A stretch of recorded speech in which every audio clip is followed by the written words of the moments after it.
Peace, love, and light, family, and welcome to the channel. If you're new here, my name is Ty, and I'm super happy to have you. Hopefully, you'll take a look around, like what you see, and hit the subscribe button. If you're returning, thank you so much for joining me again. I truly appreciate all of the love and the support. Hopefully, you've already subscribed to the channel. You guys, for those of you who this is for, you're about to enter one of the best chapters of your life, and I know you can feel it. If you're tapped in and turned on, you can feel it. You can feel that anticipatory feeling that something really amazing is near, that you have cracked open a new timeline. And those of you who are feeling that, let me tell you that you are going to be tested. Okay, when you're in the process of shedding old skin and stepping into this new life, this new frequency, this new version of yourself, you in fact are going to be tested to see if you really are where you think you are. I'm going to tell you right now that God is going to use people to try you, okay, to see if you can hold your frequency.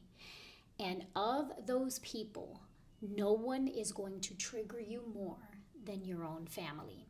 And let me tell you, when you're in the process of changing, no one wants to hold on to the old you more than your family does. They will continue to bring up your old patterns of behaviors. You will be triggered by things that they say, things that they do, things that they don't do. And it is so important for you to hold your frequency. You are not there. Silence is golden. Exercising non-reactivity. When you feel that impulse, when you feel that urge, sit with it. Pause. Take 3 deep breaths. 5, maybe even for some people. But don't allow yourself to be pulled out of your light. Hold that frequency, because what you are going to receive, what you are about to step into, depends on it. It depends on your ability to stay in your light, to stay in alignment, to practice non-reaction, right? Sometimes people, when they feel like they're not being seen or heard, they will do things to get your attention, okay? Keep in mind that God is using these people and they don't even know it. They don't even know that they're being used to test you.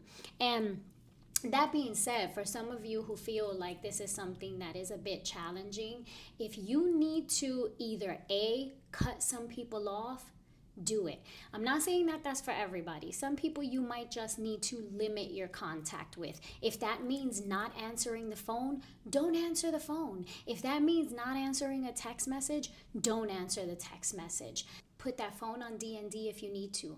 Don't open the DM. If your spirit is telling you don't go somewhere, don't engage in something, don't answer the phone, you need to honor that because it's for a reason. You're going to be triggered in ways that may even make you question at certain points if you are where you are. And that's okay. Sit with it. Process it. You know you've changed. You feel it in your energy. You feel it in your frequency. You feel it in your heart. You have nothing to prove to anyone else. Silence in this time is golden. Stay in your light. Hold your frequency, because that's what matters. How you're able to hold your frequency during times when you are triggered and tried. And you know, it's funny because a lot of times chosen ones are like the black sheep, right? The ones that are the oddballs in the family, the ones that nobody seems to really understand, the ones that maybe they get made fun of the most or get spoken about the most. And what's interesting about that is that those same people are the ones that are often sought out, right? That are like, the party goes on. It's like, why aren't you here? Oh my God, everybody wants to know where you are, right? They want you present. Chosen ones are also the ones sought after by those very people who make fun of them, who talk about them, who criticize them and the way that they live their life. They then are the same people who look for the chosen ones for advice, for guidance. They seek insight and they seek their wisdom in times of need. Try not to take it personally, because This is less about them and more about what spirit is trying to show you.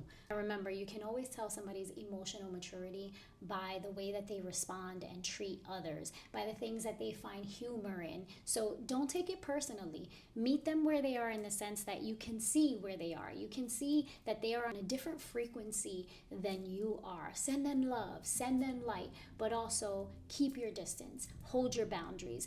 You know who you are.